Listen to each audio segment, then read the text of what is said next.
Hey everyone, it's Rose and welcome back to my channel. Today's video is going to be my February reading wrap up, so we're going to go through and spoilers free talk my ratings and reviews of the 15 books I read in February. So I put 11 books on my February TBR and I actually read 10 out of the 11. We were one off, but I just didn't have time to fit one more in. You'll see one of these books in particular took up a lot of my time and it was absolutely amazing, but it did limit what I could do with the rest of my month. I read 5,396 pages, 15 books, and got 2 5-star reads. So without further ado, let's get straight into it. First up, I read What Lies Between Us by John Marrs and I rated this book 4 stars. This is a really creepy thriller about an older woman who is kept locked up in the basement, locked up in the attic by her daughter, but she is allowed down every other day to eat dinner with her and make small talk and pleasantries. And in the beginning she's kind of saying like she deserves to be locked up here for what she did, but like you don't know, and then you're slowly getting flashbacks and it's interesting to see like, do you think she deserved it? Do you think her daughter is out of her mind, or is it what's best for her, or this or that?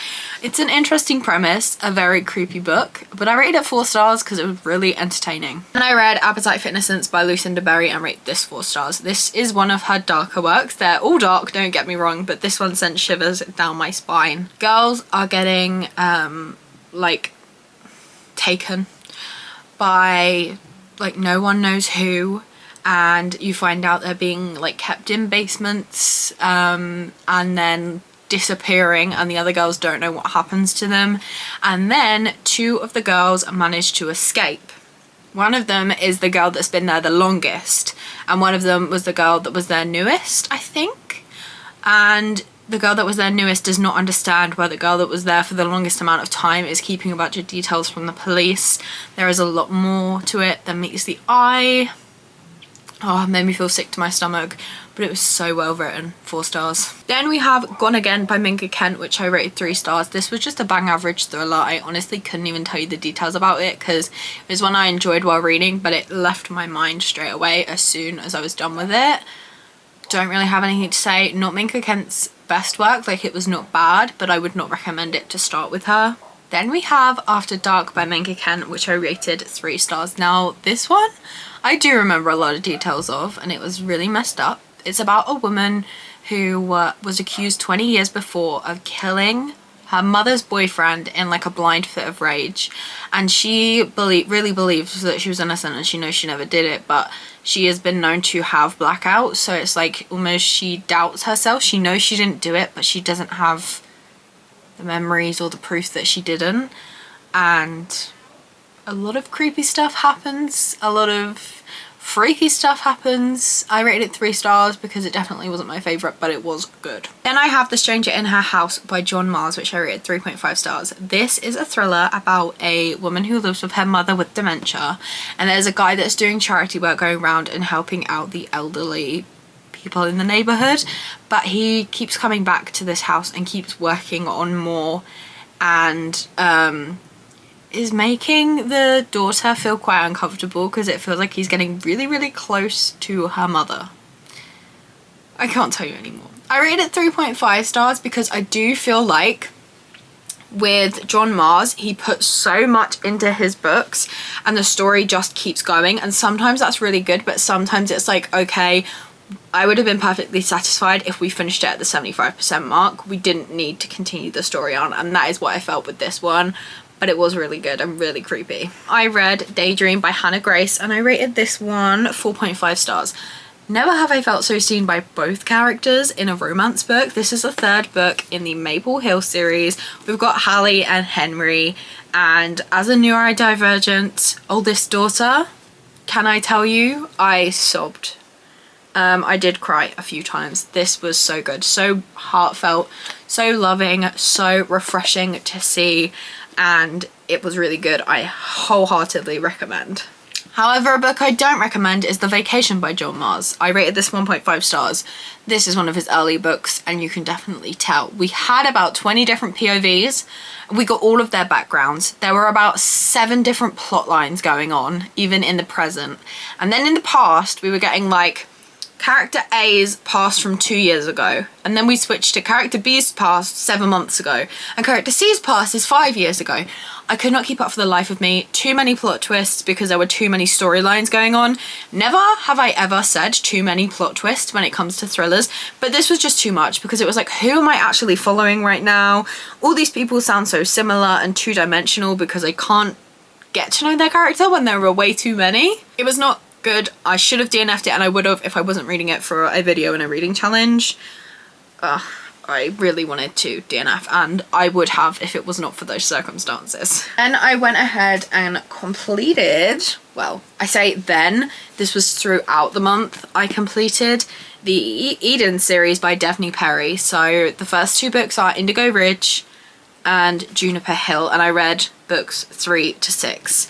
So we've got Garnet Flats, which I rated 4 stars. This was a second chance romance that was so good, so heartfelt, so sweet, such a slow burn, and so good. Then we have Jasper Vale, which I rated 3.5 stars. This was Accidental Marriage, which was done so uniquely and so well. I had such a good time with it. I did skip a couple scenes though, like skim read, which is why it wasn't rated as highly. Then we've got Crimson River, which I rated 3.5 stars as well. This has the murder mystery element that we had in book 1, Indigo Ridge, which I really, really liked. This was a really good book. I really enjoyed it. And then the last one is Sable Peak, which I am currently reading, but I will be finished before the end of the month. I'm filming this a couple days before March starts, so this will be the last book I read this month, and it's looking like a 4 stars so far.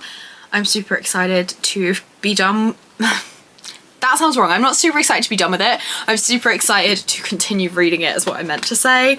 This, I can't tell you absolutely anything about it because it spoils the other books, but this was worth the wait to get to number 6. We have a 5-star read. This is We Used to Live Here by Marcus Klewa. This is a horror. It's about a woman who moves in with her, I don't know if it's her girlfriend or fiance.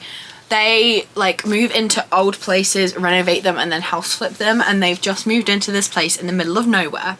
Eve is there home alone, and she is like the pushover. She can't say no to anyone, and then this family arrives on the doorstep from the middle of nowhere and it's like, I used to live here, can I show my kids around where I grew up in my childhood home? And she just can't say no to anyone, and she lets them in. But then they are so clearly ignoring the obvious social cues for them to leave, and it just gets later and later on, and they're not leaving, and then some really messed up stuff happens. I was gripped from page 1. I was on the edge of my seat. I had theories. I've written down all these different notes to try and compare and contrast and figure out what's going on. This was a masterpiece, and you need to read it, but you need to check trigger warnings because it's horror, it's dark. Then we have the book which took up most of my month. I reread Fourth Wing by Rebecca Yarros. Of course it was 5 stars. That's not why it took up most of my month, because this reread I fully tabbed and fully annotated this whole book. I have never put so much effort into a book. This is like now my prized possession. It took like over 48 hours worth of work over like 2 weeks because I was so intricately like, oh my god, I loved every second of it. This book is so good. It was even better the second time round, and I can't wait to reread Iron Flame in March because I definitely will be doing that. But I could just sit here and do this for so long because it just looks so satisfying knowing I put so much work into this, and absolutely like I nerded out and had the best time ever. So good. I have The Crash by Frida McFadden, which I rated 4 stars. I think that that's a bit generous, but I love me some Frida. This is about a pregnant woman who goes to meet her, I think it's her brother. She goes to drive and she gets caught in like a blizzard and injures herself, and then this couple takes her in to look after her. But it is not what it seems. I don't want to say any more, but it was very creepy. And I had a good time. It was just slow for Frida McFadden. It was still fast paced. But normally her books, I go into them for crazy fast paced, crazy amount of plot twists. That's what I'm looking for in a Frida McFadden book. And that's not what I got. That is not her fault. She's trying something new, or maybe she's trying something new, or maybe I just didn't like it as much. But 4 stars, still good. still really good. I think the 4 stars might be a bit generous, but I'm gonna keep it with 4 stars. And finally, we have Under Her Care by Lucinda Berry, which I rated 4 stars. This was very, very unique. It was very twisted, very messed up, and I had such a good time. I don't want to tell you anything about this book. Please check content warnings though. I don't know how to word it without YouTube flagging this video, which is why I'm not going to tell you anything about the book, but it was very dark. And those are the 15 books I read this month. I had such a good time. I'm so excited to go into March, especially to read Iron Flame. Honestly, that will be the first book I am reading. Let me know what you read this month. Let me know what you're planning to read next month. If you'd like to see more from me, please be sure to like and subscribe as I post new videos every single week. Click the notification bell down below to be notified when I upload. I hope you have a lovely day and I will see you in another video. Bye!